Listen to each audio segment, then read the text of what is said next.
last week's gospel, it was the woman at the well who was caught in the web of errant desire. She sought God in the wrong places, and Jesus redirected her to her will to see that he alone could satisfy her.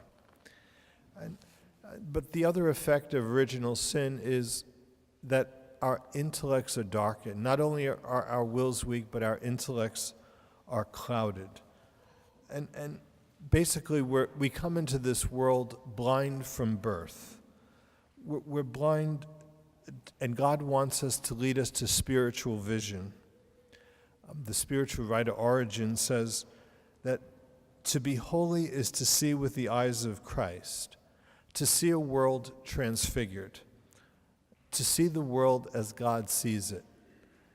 It's like one big saint-making machine from God's perspective, not as a collection of antagonistic egos, not to see others as a threat, but to see the providence of God unfolding.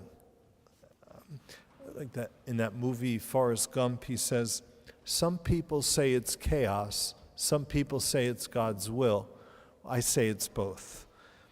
Well, the spiritually blind say it's chaos, but those with faith would say it's God's will. Faith sees God's will in the midst of every circumstance.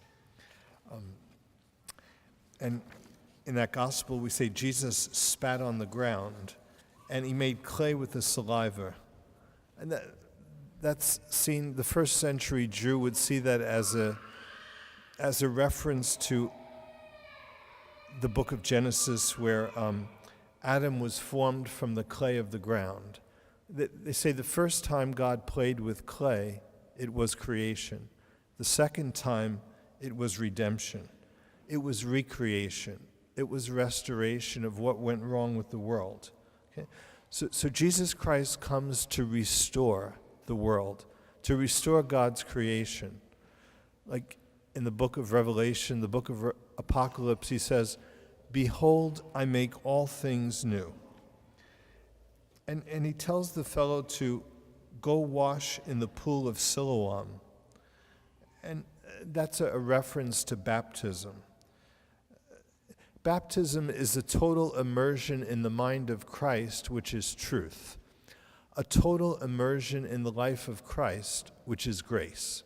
Okay? And all the sacraments are simple actions, but they have a profound spiritual effect. Okay? So this simple action of washing in the pool of Siloam had a transforming effect on the body of the blind man, on his sight. Well, so too, the sacraments have a transforming influence on us spiritually.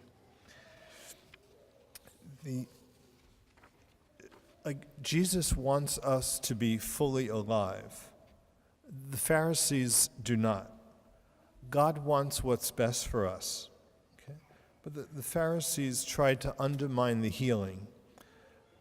This isn't really the blind man, they say. A cure on a Sabbath is not from God. He's in league with the powers of darkness. Okay? So evil always wants to divide. But Jesus Christ wants to unite us in the truth and to unite us in charity, okay? To make us one in him, in his mind, which is truth, in his life, which is grace.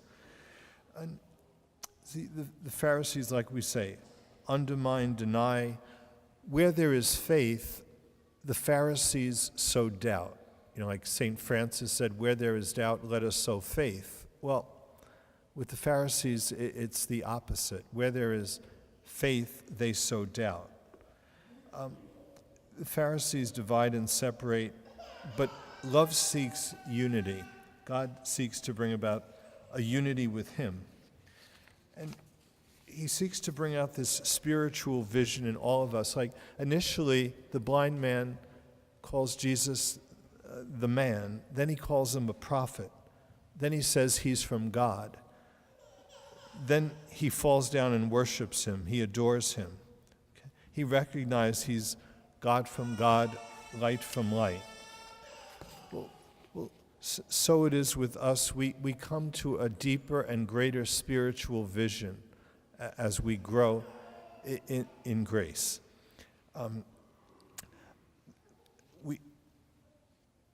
We live, like we say, in a world enshrouded in darkness, but it's the light of faith, the light of truth, that can guide us through it. And it's the fire of charity that enables us to become all that God intends us to be. Like we say, God only wills our best. God only wills our sanctification. God only wills our being fully alive with His grace.